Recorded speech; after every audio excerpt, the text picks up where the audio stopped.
Remittance প্রবাহ বাড়িয়ে দেশের অর্থনীতিকে ঘুরে দাঁড়াতে সাহায্য করায় প্রবাসীদের ধন্যবাদ জানালেন প্রধান উপদেষ্টা ডক্টর মোহাম্মদ ইউনূস।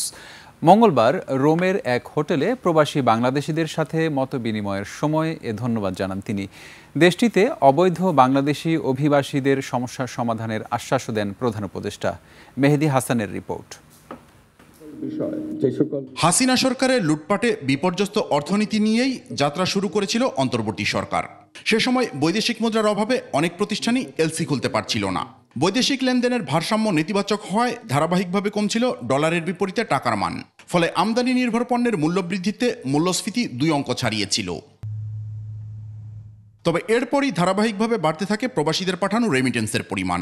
2024-25 অর্থবছর শেষে তাদের পাঠানো রেমিটেন্সের পরিমাণ দাঁড়ায় $30.33 বিলিয়ন, যা ছিল আগের অর্থবছরের চেয়ে 26.8% বেশি। এতেই স্থিতিশীল হয় বৈদেশিক মুদ্রার বিনিময় হার।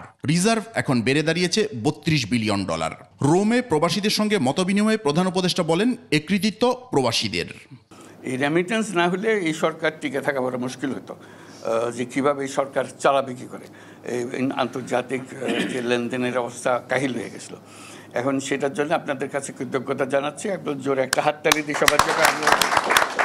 এদিকে অবৈধ বাংলাদেশি অভিবাসীদের নিয়ে বিপাকে ইতালি সরকার।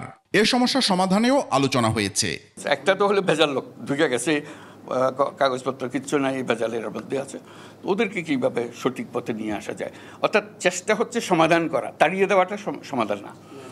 এইটা পরিষ্কার হয়ে গেছে, দুপক্ষই ওটা পরিষ্কার, তাড়িয়ে দেওয়ার সমাধান না। এদিকে এর আগে রোমের হোটেলে সাক্ষাৎ করেন জাতিসংঘের বিশ্ব খাদ্য কর্মসূচি WFPর ভারপ্রাপ্ত নির্বাহী পরিচালক কার্ল স্কাউ। এ সময় তিনি বাংলাদেশে আশ্রয় নেওয়া 13 লাখ রোহিঙ্গা শরণার্থীর জন্য খাদ্য সহায়তা নিশ্চিত করতে প্রতিশ্রুতি পুনর্ব্যক্ত করেন। রোহিঙ্গা শরণার্থীদের সহায়তা জরুরি ভিত্তিতে বাড়াতে অর্থায়ন বাড়ানোর প্রয়োজনীয়তার উপরও জোর দেন তিনি। মেহেদী হাসান, 21 টেলিভিশন, ঢাকা।